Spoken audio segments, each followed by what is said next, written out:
허경영 TV 시청하면 좋은 일이 생깁니다. Right now. 네, 그럼 역대 대통령 중에 가장 훌륭한 업적을 남긴 대통령 또는 모델로 삼고 싶은 대통령이 있으면 어느 분이라고 생각하세요? 우리나라는 예. 대통령의 교과서적인 나라입니다. 예. 대통령을 공부할 사람은 한국 대통령들만 연구하면 한국 세계 정치 연구에 아주 표본이에요. 뭐 하버드 대학 정치학과가 있을 필요가 없어요. 한국 정치가 대통령들만 보면은 세계 정치, 국제 정치는 끝나는 거예요. 왜? 박정희 대통령 같은 그런 개발적인 경제 대통령이 있었는가 하면 수십 년 동안 감옥 가면서 10년을 감옥에 있으면서 수십 번 잡혀간 김대중 같은 그런 인물이 또 있잖아요, 여기에. 서로 반대되잖아요. 네. 한 사람은 경제를 일으킨 대통령이지만 독재성이 있었고, 한 사람은 민주화를 하면서 피해를 어마어마하게 보다가 대통령이 되었어요. 근데 그 사람이 그 자기에게 피해를 준 사람의 대통령 기념관을 상암동에다 최고로 멋있게 만들어줬어요. 김대중 대통령이.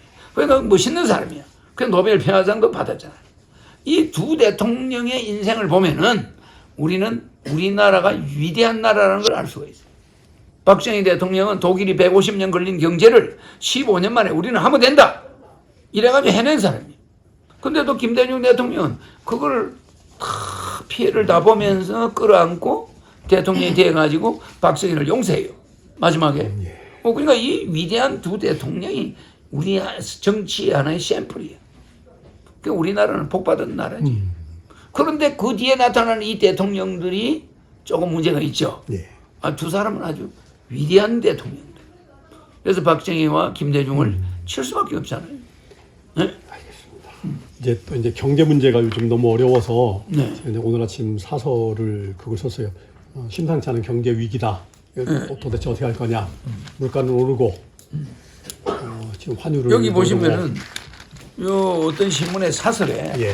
제 이야기가 나온 게 있어요. 예. 그들은 권력을 가지고 있다.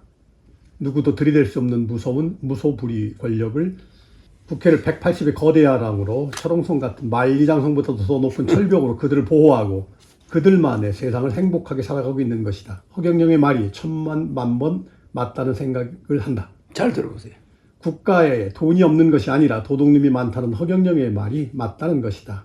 이제는 민주당 이자기보다는 그가 대통령이 되면 국민 1인당 1억 원을 지급하겠다는 말을 믿어야 하는 것이다. 내년 대통령이 당선되고 그가 말한 국민 1인당 1억 원씩 지급이 되면 대한민국은 잘 사는 나라가 된다. 허경영의 말이 실감이 난다.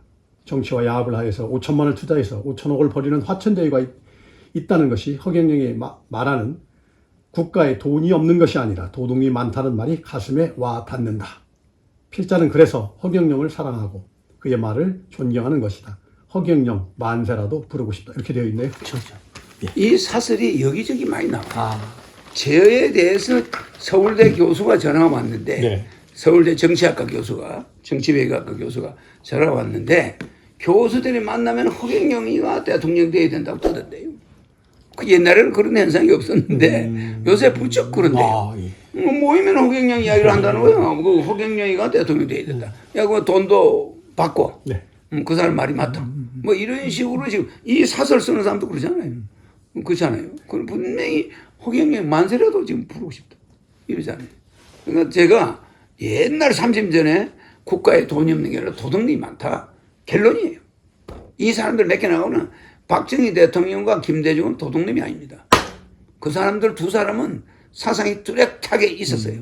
국민을 생각하는 마인드가 뚜렷했는데 그 이후에 이상해졌습니다. 정치인들이. 그래 이제 내각제 해가지고 같이 해먹자. 뭐 이럴 수도 있어요.